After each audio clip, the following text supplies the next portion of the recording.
how your value is taken away from you. Pearl Song Thomas Files. I wrote my habilitation thesis about people's self-esteem constitutions. Such a crossover of evangelical spirituality sounds very abstract now. But what it really comes down to is, why are people driven to prove to others that they are valuable? And what techniques and tricks do they use to try to do this? So we're moving into the realm of superstars or, oh, I feel like Franz Kafka, Gregor Samsa, the little disgusting beetle animal or something like that. So that's also an old literary theme, self-esteem. We have the old story of Narcissus who falls in love with his reflection.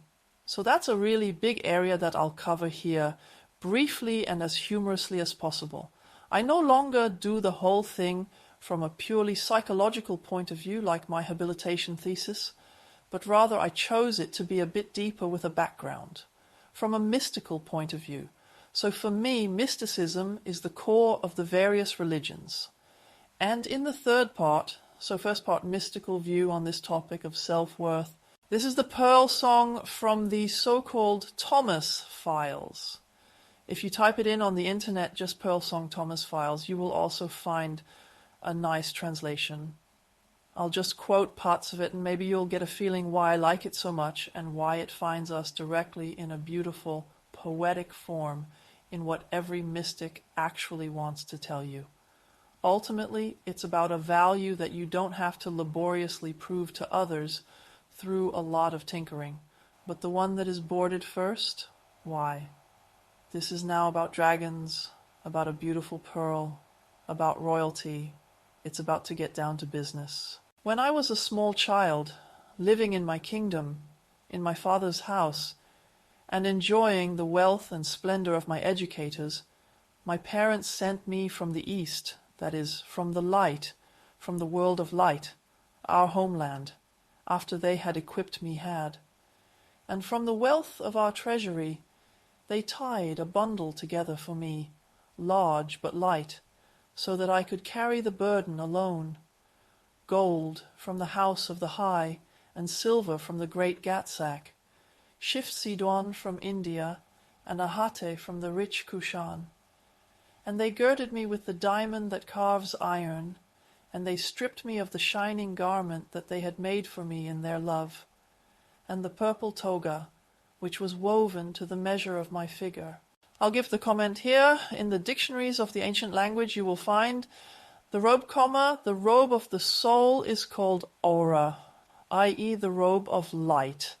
There is such a lexicon, it is such a classic, RAC is abbreviated, Real Lexicon, Antiquity and Christian Tower, simply because the article garment of the soul, it meant so much to me.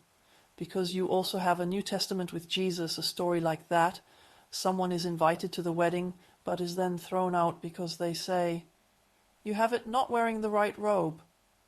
And the pastors are puzzling over it. It's also discriminatory. Hey, dress code, mugs, and we're kicked out. But marriage is also about union with one's true nature. In terms of your charisma, you're not that far along yet. You still have other issues, you still have other blockages. Now back to this beautiful poetic text. They girded me with the diamond that carves iron, and they stripped me of the radiant garment that they had made for me in their love.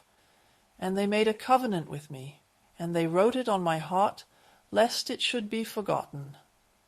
Now the text of the treaty, when you go down to Egypt and bring the pearl that is in the middle of the sea, that the hissing dragon encloses, then you shall clothe yourself again in your sheening garment and in your toga that lies thereon, and you shall be with your brother, our second heir, in our kingdom. Now the adventure begins. I set out from the east. The east is really, as I said, light, the rising sun. I set out from the east and descended guided by two guards, because the path was dangerous and difficult, and I was too young to take it. I passed through the territory of Maichan, the meeting place of the merchants of the east, and came to the land of Babel and entered the walls of Sarbuk. I went down to Egypt, and my companions left me. I went straight to the dragon and took up residence close to his place until he would slumber and sleep, and I could take the pearl away from him. And since I was completely alone and a stranger to the people in my inn, I saw there a man of my tribe, a nobleman from the east, a beautiful and graceful youth, and he came and adhered to me, and I made him my friend and my companion, and made him partaker of my trade. I warned him about the Egyptians and about relationships with the unclean, but I dressed in their robes, and again you suspect that this is not just a matter of a dress code, but that I have adapted. I became the same. I adapted to their culture, their habits, and then you completely change your charisma. But I clothed myself with their garments, so that they might not suspect me. I came from abroad to take the pearl, and so that they would not wake up the dragon against me. For some reason, however, they noticed that I was not one of them. I'll follow up on my comment later. At some point, as a child, you will always have had the feeling, perhaps even in your youth, that somehow I don't belong. I'm in the wrong place, I'm in the wrong movie. And then, of course, appropriate measures will be taken to help you fit in better. You can guess where this is going today, in which direction. For some reason, however, they noticed that I was not one of them, and they approached me cunningly and gave me their food to eat. I also had to eat the food, whether it was because of the currywurst, but it's a symbolic area, so to speak. Getting closer to someone means raising them, raising me in their own way according to their rules. I forgot that I was a king's son. I'll add one here. Princess, king's daughter. I forgot that I was a king's son and served their king. Another comment. King always means growing up in conditions of power. Accept authoritarian order, accept the rules, the commandments that someone else gives. And the most important thing for an authority is, of course, to determine law and order, but also rules. This is how you are, right? This is how you are wrong. Now you deserve praise. Now you deserve blame. So, from then on, when someone else tells you what is right and wrong, he begins to rule over you and directs you there. Anyone who tells you what is right and wrong will, of course, always find what is right for them. So you can now translate yourself as king in times when there are no pharaohs. I forgot that I was a king's son, a princess, and served her king, and I forgot the pearl for whose sake my parents sent me, and because of the weight of their food I sank into a deep sleep. Another mini comment. Sleep always means that in today's language it would be, just remember that we only use 5 to 10% of our brain abilities. The rest you can take part in this culture almost like a sleepwalker. And it's easier to do what others are doing, to do what is wanted, than to think every time, how do I feel about this? I continue to develop. So, instead of making conscious decisions yourself, spiritual teachers like to mention this when they talk to Westerners. You are just big complex rats, trained according to Skinner's behaviorism, so to speak, about praise and blame. So Skinner says I can get every pigeon to play table tennis, about praise and blame, reward and punishment, food and beating. We can additionally say school grades, recognition, bonuses, salary cuts, reprimands. Well, I forgot the pearl and fell into a deep sleep. But all this that I had done was known to my parents, and they mourned because of me. The kings and heads of parties and all the great men of the East made a decision on my account that I should not be allowed into Egypt, and they wrote a letter to me, and every great man signed his name to it. Again the text. From your father, the King of Kings, and your mother, the Lady of the East, and greetings from your brother and his second, you, our son in Egypt. Arise. Arise from your sleep and listen to the words of our letter. Remember that you are a son of a king. See the slavery, see who you serve. Now again my comment. Then you will understand why, for example, in Plato's philosophy, Socrates says, all I'm trying to do is remember you. And remembering is the path of all mystical exercises, the core. that you come to yourself, that you become aware of yourself, that you feel. How does it feel to live in something like Egypt? Make this a great and expansive way of life, perhaps only on vacation, when you can decide what you want to do, when, where, and how. Remember further the pearl in the letter for which you were sent to Egypt. Remember your radiant robe. Remember your splendid toga. You and your brother should be heirs in our kingdom, so instead of simply serving others. The letter flew like an eagle, the king of birds. He flew and landed next to her, and the letter as a whole became a word. At his voice, at the sound of his rushing, I woke up again from this unconsciousness, this simply functioning in the system, as a system slave. At his voice, at the sound of his rushing, I awoke and rose from my sleep. I picked him up, kissed him, released his seal, and read. The words of my letter were written exactly. Again comment, the incantation is now exciting, like magicians with names. So names are access to force fields. Jesus also says in what name, in what power you do all these miracles. So how does he defeat the dragon? Almost like an exorcism. Quote here again. I put the dragon to slumber and sleep by speaking my Father's name over him. So in that sense, there are completely different authorities and powers above you, and I have access to them. It's so easy to kill the dragon. You don't even have to use a sword or trick or cut off its head. So I find this very clever, this dragon fighting technique. So I sank the dragon into slumber and sleep by uttering my Father's name over him, and the name of our second, and the name of my mother, the Queen of the East.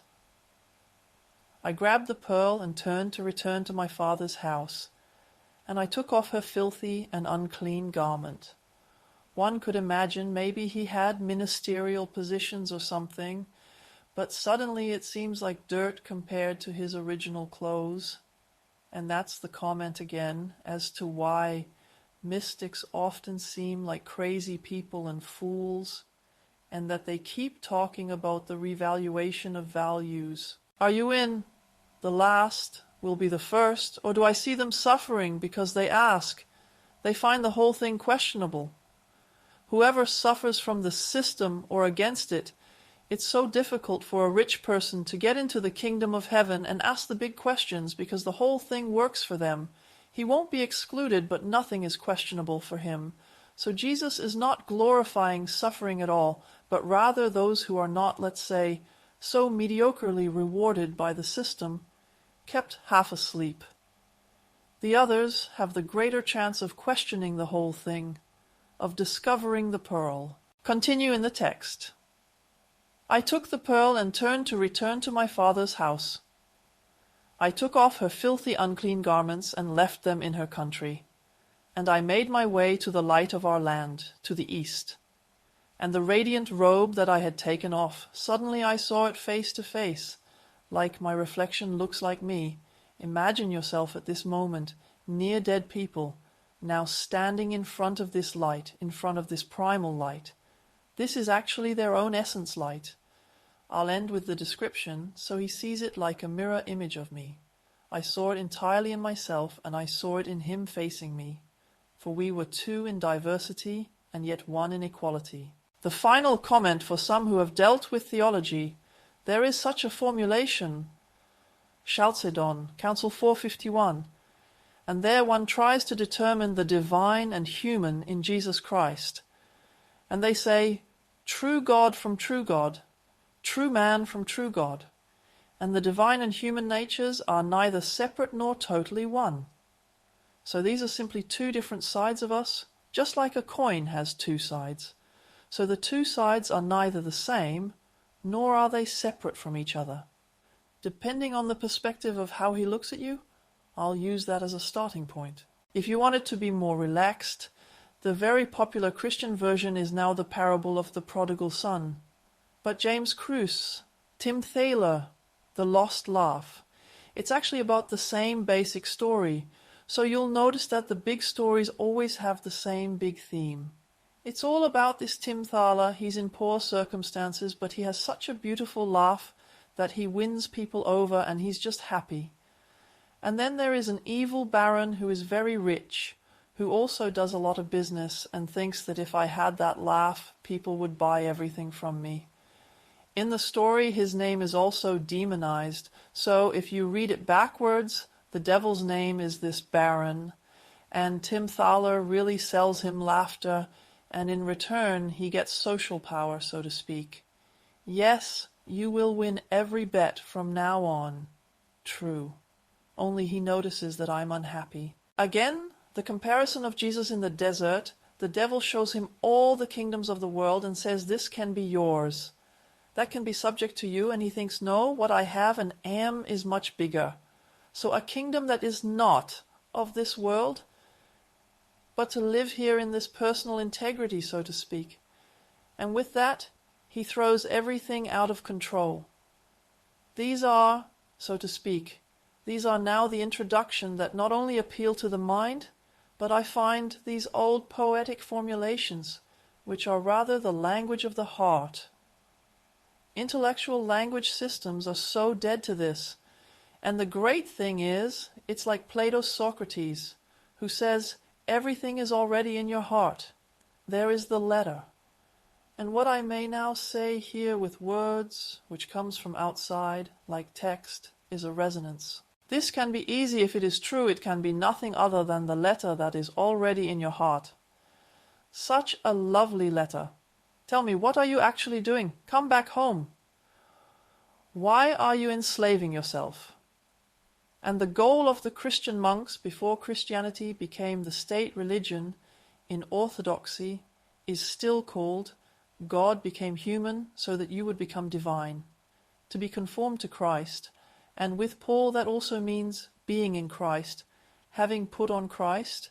So you have that baptismal robe again. Yes, it's quite nice to walk around in a white shirt like that. But this white shirt only symbolizes what you can no longer see if you are no longer clairvoyant. A person who is really himself again, in his true size, when his energy centers open up at his neck, which serves to express himself, that he is no longer afraid and constantly swallows his words, adapts or something, but does his thing.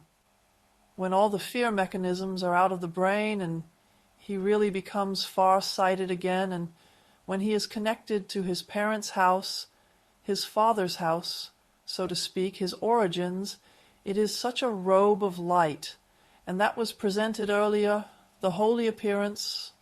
But in such a hierarchical church, it is not about you now worshipping the saints or worshipping Christ, but that is your brother.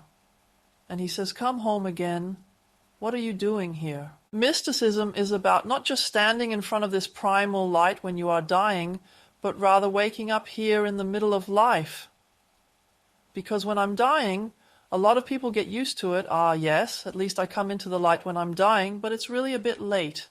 Well, culture ultimately serves the dragon, which is of course a bit fairy tale-like here.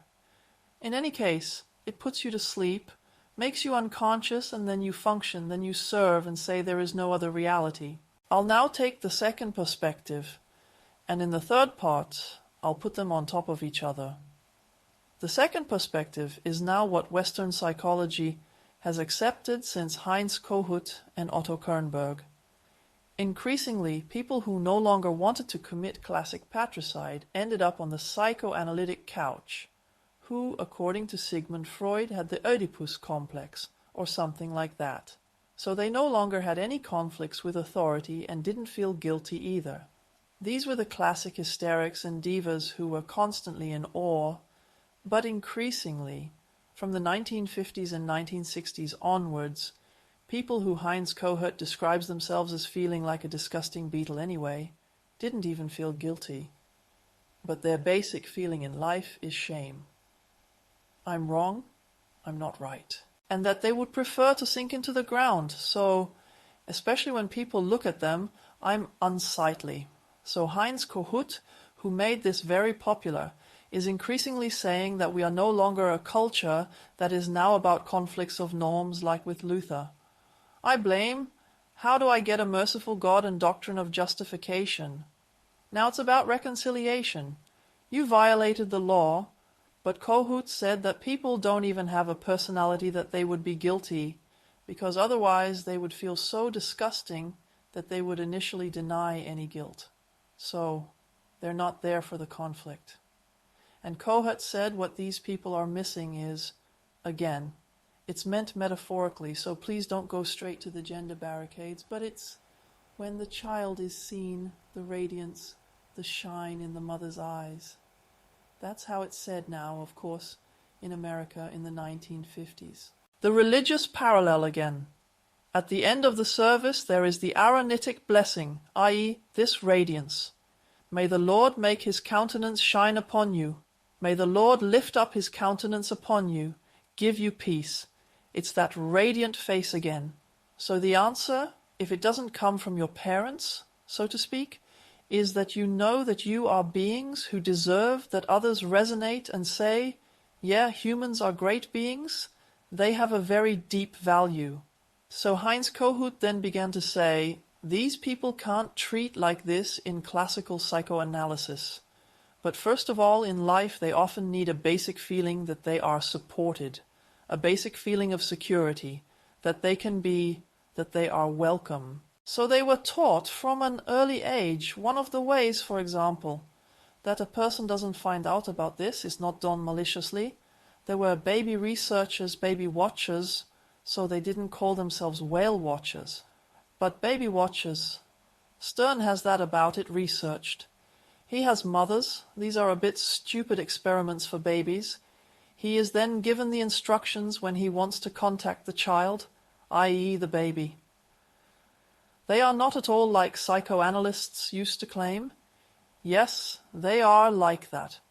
Those who live in the fantasy world and symbiosis are realists. They notice everything, and they want to draw attention to themselves by communicating. And if the mother instead is called the still face, that is, the depressed one as always, then she simply doesn't respond with her facial expressions, with her eyes. Psychoanalysts call this mirroring simply affects, so that there is no radiant face, because perhaps the mother or the parents are depressed, or they didn't want this child the way it is. Oh, we would have preferred a boy. Or, well, you're still little, but later you might have a career, then you'll be more interesting. You guessed where it was going, then the child's behavior fragmented. So when this happened more often now, it just gave up trying to get in touch. A second thing is, this is a second variant of the mirror, not only in facial expressions, but that what the child wants is so valued that you stop transmitting or responding in adult language. So, oh, you're angry now? No? Are you hungry? And so the own voice, which with its own voice, with its own effects, picks up on what the other person wants, that is, to validate it, to value it. If instead this is the nastiest classic from Germany, the German mother and her first child. Fortunately, numerous therapists have now sat down together. So this is absolutely how do you bully a child? How do you break their will? So that's the anti-reflective guide. So yes, if there is, no contact, yes. Every 4 hours, so to speak. We need soldiers for the army. So we need a fighting machine without empathy. Kill the feelings. The creature should obey. Start early. It's really a bit nasty, but in a nutshell for today's lecture, I'm not just going to tell you about narcissism theory, which I've worked intensively on for years in research, and what are spiritual answers to it. In short, if you are simply not accepted as you are, but in one way or another you often get the feedback, we like you when, or at some point we will like you. So, if there is no mirroring, then you have a real dent in the area of self-esteem, and you can then control yourself very well socially. So, they take away your natural greeting, and speaking mythically, you come from a realm of light, baby rays that too. So every child can actually be greeted with the Christmas story. Was light from warm light, true God from true God, only that Jesus had better parents and better spiritual teachers. But here too his companions left early, and he lost his ability to see the light. So, you are actually super empathetic beings. Many children are still clairsentient. When they see it, their mother says, "Why did you paint Grandma blue?" They just really see these energies, this loneliness, and then Grandma just looks blue. But Grandma looks like that. Cultured people only recognize the surface. Children can also still perceive protective beings. Yes, and I looked for a friend. That's what the story says, because people talk them out of it. So children are really still physically helpless with the original kingdom that people are connected to and this authority, and actually need a mentor and not someone drill instructor in that way. But then they just get the food of Egypt, because the culture, even in its pedagogy, has not yet taken into account what great potential people would have if they were educated to be 50% conscious instead of just 10%. So, very important to thrive, you really need a basic feeling of security and love, but you're coming into a society where it's all about competition, where hopefully, yes, if you don't get any censorship now, you'll end up as a cashier at Aldi or under a bridge. So, parenting with fear. Or you really don't feel like eating anything, a snack for mom, for dad, and so you will always see this betrayal of what you actually wanted. It is conditional love, not unconditional love. Or think of the children in Biafra, they have nothing. We'll send the spinach there. These are just many examples. And the topic of self-will is still occupied in the mystic seminars that I give with fear that you actually want something different with your life instead of functioning for others according to their praise and blame. Those who want something get hit hard. Those with the will get their glasses hit. And so says Marshall Rosenberg, for example, who taught nonviolent communication. Humanity has been used to growing up in relationships of power for 8,000 years. That is why many people know much more precisely what an authority would think about them at any time than what is alive within themselves here and now. So what they feel, what they think. And so you produce an externally guided mass, instead of what mystics always do, who say, always listen to yourself, listen to your inner voice.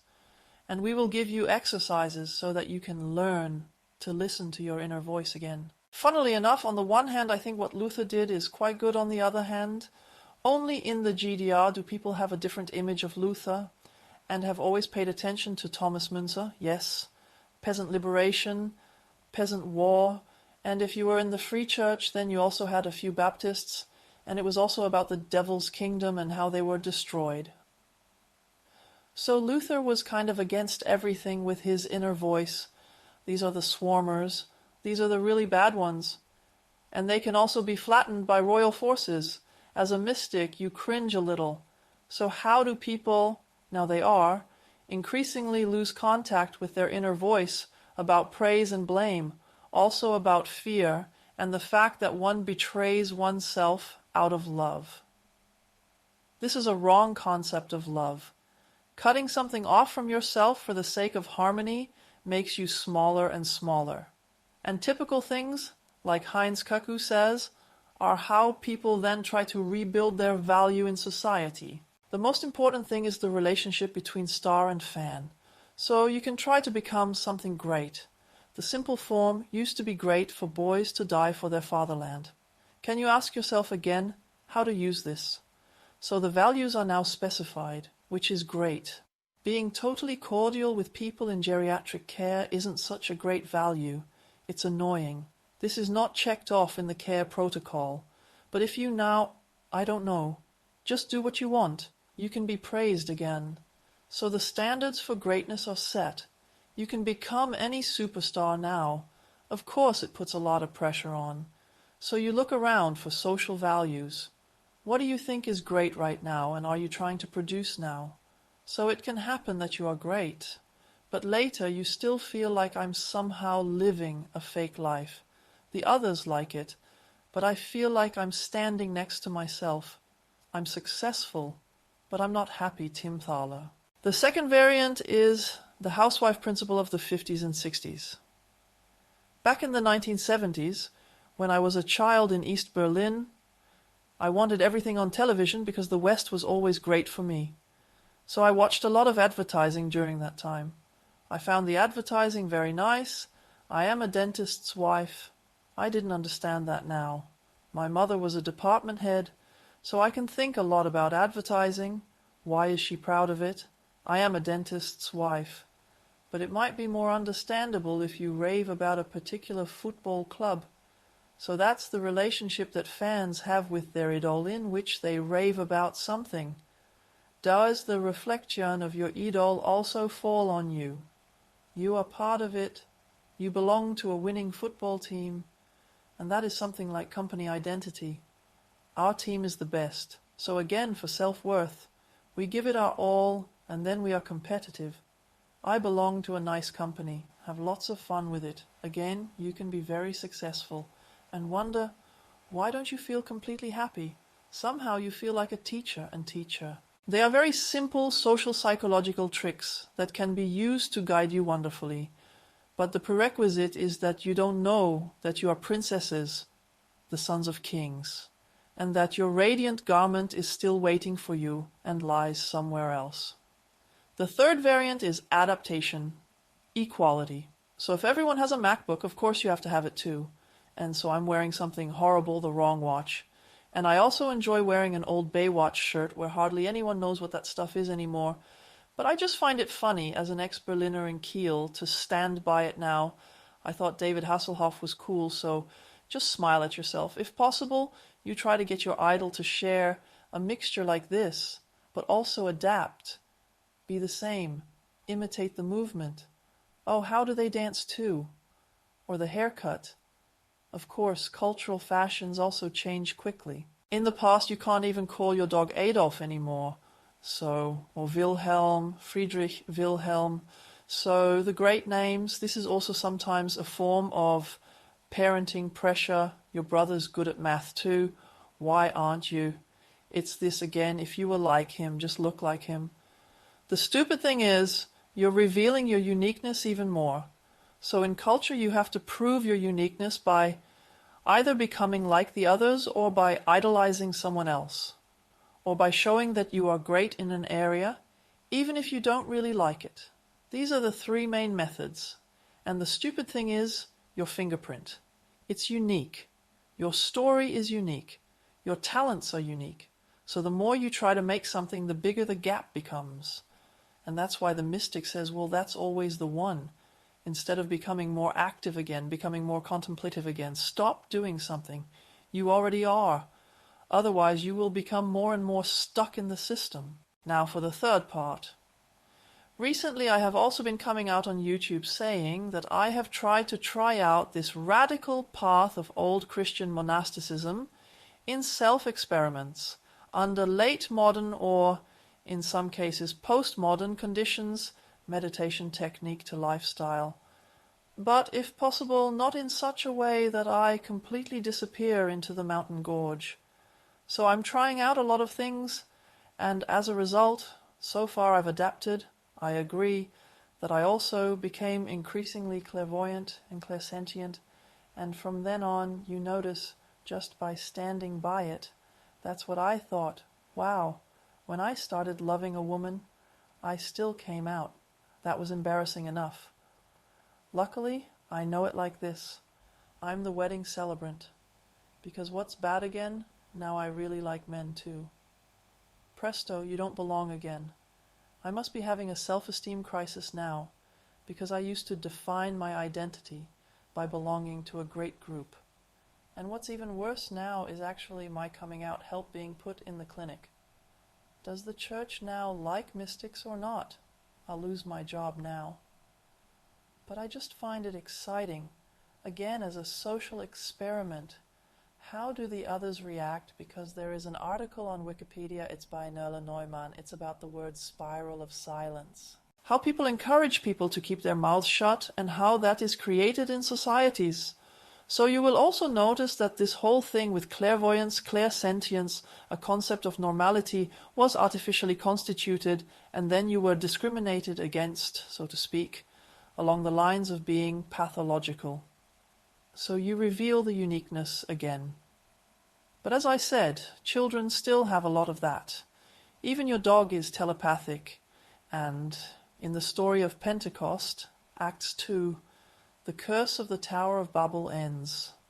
So we have superficial language, but the more you love, you will find that the fewer words you need, or even with a daughter who now lives in another city. Some people are surprised and I know for a fact she didn't call, but that made her feel bad. So it is precisely this web of love, which I call direct empathy, that connects us. Now that's just a preface. But in this respect, it has become very, very easy for me to see what has affected people. So don't worry, I have all my attention, otherwise I would have too much data. And it is also important to me to rest within myself. It's easy for me, with people, for example, to tell them bit by bit what has fallen on them like a concrete slab. What do I know? The top layer is maybe... Let's just try to introduce a specific person. The top layer, now I'm thinking of a certain teacher, is fear, and the image of it immediately appears on my body. The entire thyroid area is also the area for ego expression. It is blocked, the stomach is tense, but maintains composure. Now I could look what lies beneath this layer. Pain. So it's like training an animal, so to speak. So that's a standard culture identity. Now just a classic teacher who really does her best. Now I could see again, what's underneath the pain? This is a feeling of helplessness. There's nothing I can do, I'm stuck here. No matter what I do, it doesn't help. So there are layers of basic life feelings. Now I could look at history again and see what lies beneath this basic feeling of being able to do nothing, of being completely harassed and restricted and imprisoned. That is also the educational measures. So in the sense my hands are tied, so to speak, I can't take my own step. I can look here again and see what's underneath. And that's it. So this person has a lot of layers, but some people only have 2 layers. These are the barriers on the spiritual path that mystics try to guide you through. And the lowest layer of this person is really, from what I know how she leads her life, a role model for society, but she has little of it. So of course these are also the basic energies from which desomatization occurs. And these are certain clinical pictures that also arise from this. But even with this poor, tormented, performance-oriented, idealistic, really people-loving person, there is the lowest foundation, and then I always stand there like that. Radiant garment of light. I am light. From my point of view, it doesn't matter. I could also ask the relationship or what basic feelings this person has towards themselves. I am inadequate. Well, that's a real shame. No matter how belittled it is, I'm inadequate. You have to prove something. Basic feeling towards other people, very generous, very loving, very empathetic. So all the energy, nothing stays within itself, is directed outwards. Now you could look at basic feelings towards parents, but that doesn't matter. But this is just an example. For me, it has been proven from the point of view that the standard culture identity is simply built on sand, so to speak, by many high achievers, who now understand what my death is, ego, from the point of view of the mystics or the garment move out of Egypt. So you could actually lead people to say, that has nothing to do with you, that's not who you are not small, others have treated you like that. So don't confuse when others treat you like that, that's what you perceive. And you are pure, clear consciousness, pure love, a perceiving person. Don't confuse when they treat you like that, that's what you are now. So a mystic always tries to lead you to the experience through exercises. And I also try that with people, that you go through these layers so that you don't just hear it, but it's pretty easy when you see which layers have been placed on you, that you also experience it. Many people say they are completely surprised because they then feel it themselves. Sometimes a certain questioning technique is enough. Wow! So if I just direct the attention back in the middle, wow, I am love, there is only peace and quiet. It's like, I'm so great. And now that would be my answer to Heinz Kohut and this theory of narcissism. Many people consider narcissists to be quite annoying. These are the constant talkers who want to dominate the party, or yes, through disruption or something like that. These are the ones who are considered humorless, sick divas, one way today, the other way tomorrow, personality fluctuations, and a lack of empathy, i.e., they don't notice when they are boring others, or they probably don't notice anything at all. And this, what is meant in mysticism, is a completely authentic self-love that you do not have to work for, because that is the human being of every human being, even in this culture, I see you, so to speak, in your radiant light. What I always want to offer, or certainly other people on the Zen path or something like that, just throw off the burdens. This is a fake identity that has been placed over it because you were not reflected in the magnificence of your being when you were still physically helpless, but you were perfect. Nobody really helped you to develop your potential. Society is satisfied if your brain is 5% to 10% conscious if you use it, or also shows consciousness in that area. From maybe 20% self-confidence, awareness, you are already considered a genius. That's almost awkward. And a lot of identity in a normal standard culture is built compensatory. So, because you feel small, you now try to prove to others that you can do something. And that's the exhausting part. Yes, maybe that far. And so a standard mystical path that you again, this garment, so that you are already looking for your outside, who gives me recognition, who gives me love. It is you carry it within you, that is the pearl. And you don't have to wait until you stand before this light in the near-death experience. So a mystic always wants this. It's outside of you, and yet it's already inside you. And as a child, you definitely had a feeling, I'm in the wrong place, I'm on the wrong train. But I have no chance, I have to adapt. And at the latest, as a teenager, now you have to decide who you want to be. And Mystic is pretty disrespectful. She goes over everything with a lawnmower and says, let it go, it will only get worse. You try to heal a wound by moving further away from yourself and begin to develop with feeling for yourself, begin to pay attention, trust your inner voice again. Of course, there are all these monastic exercises, and of course there are foods such as white industrial sugar that turn you into very unstable personalities. So I would say you should take CBD oil cannabidiol. It relieves fear and pain and fights. Then you have the deep relaxation effect of smoking weed, so to speak, without hallucinating. But a lot of society is driven by fear and prefers to do things because you love them. Maybe, without taking you through my mystical path in standard exercises, I'll give you some additional exercises so that you can start with them if you feel like it. For the mystics, the mind is the area programmed by culture. But the heart, the feeling, there is the truth in there, also body feeling. And in that respect, if you feel like it, you can, if you have to make decisions, or if you have a common sentence in your head, I'm stupid and ugly or something like that, always ask yourself this true or false question. If something is right for you, should I put in an extra shift today? Or is it really that important that I dig all the way through the garden today? Ask your heart or your body, so to speak. Some are sensitive and know it as an energy system, the question. It's important, I feel then. It's important to me that today I dug the garden all the way back to the fence. And if you get tight, it's wrong. Because if the mind wants that, that is the cultural program of the garment of Egypt that keeps you small. And everything that makes you wide and great, it was for you. For you, a common area of application. For you could be truth. Even after 20 years, I still love my partner like the first day. Because you can have such small mini threats, so to speak. I love it 100 days of the year. So when you grow wide and big again, then it is always the truth. So you understand, this is one of the most important mystical principles. And maybe a second exercise and then I'll finish. You are given an identity.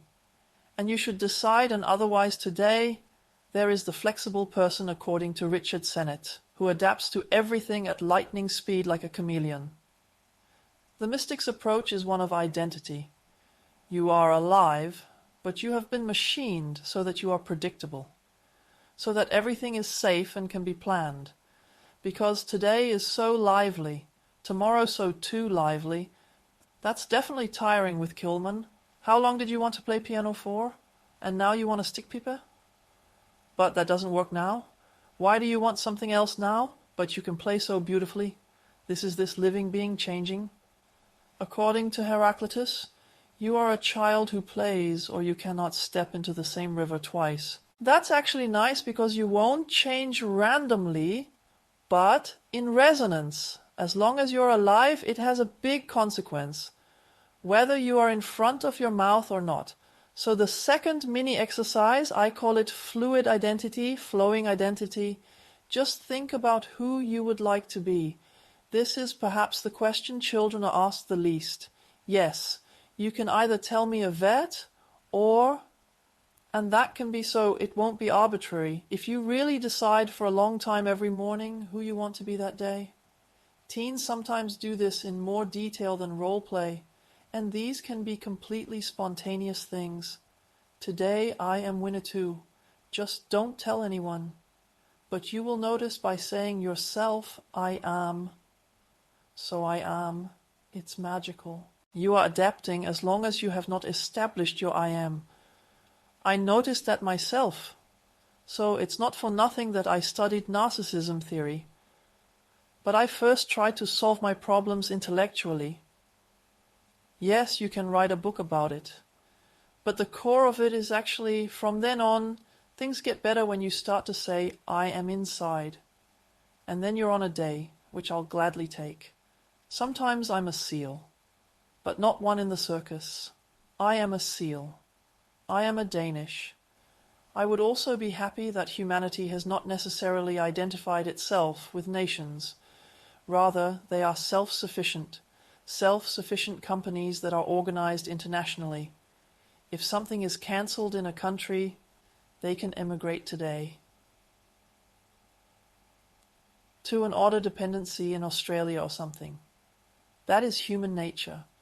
Look, it won't be a coincidence what goes through your head in the morning, what you are. And this has an impact on how you radio others. So it's a completely different form of communication. This unlocks the original communication system. If you would make an effort, I want to be seen as this and that, and indeed, if you would make an effort, I want to be seen as this and that, and now find no appreciation on the outside. So forcing others to see your greatness when you haven't committed. Today, and certainly tomorrow, I am a queen. This is sent across to you immediately, and you get recognition for it with ease. The third exercise, after that I will summarize the number very briefly, first, second, and third. Your being is like a river. So that's jammed. Just do that. Always choose what feels playful and easy. That's almost the opposite in this society. Everything takes a long time, hard work, first studying for 3 years, and then additional studies and stuff like that. And it's hard, long, hard. That's no wonder, even in terms of relationships. Should you work hard or relationship work? It's just as absurd. I'm just waiting until someone invents infatuation work. Well, sex worker? Yes, but life is playful and easy. This is another project series. This is another projection. And you can assume that if you go to the neighbor like that, they will keep their hammer. Recreate the situation. And in that sense, it's hard to be a successful entrepreneur. It's hard to find someone my age after so many failed attempts. This will be hard because you have it. So only do things that feel easy to you. In this way, you can also resolve the first partnership or family conflicts. Always do what seems easy to you at the moment. Or just ask. Always go into the question. So, question a lot of things. Question your heart. So, to speak, how do you do it yourself?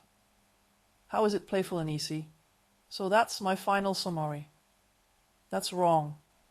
A truth that you no longer make decisions from your head, but really from your heart, from your energy system.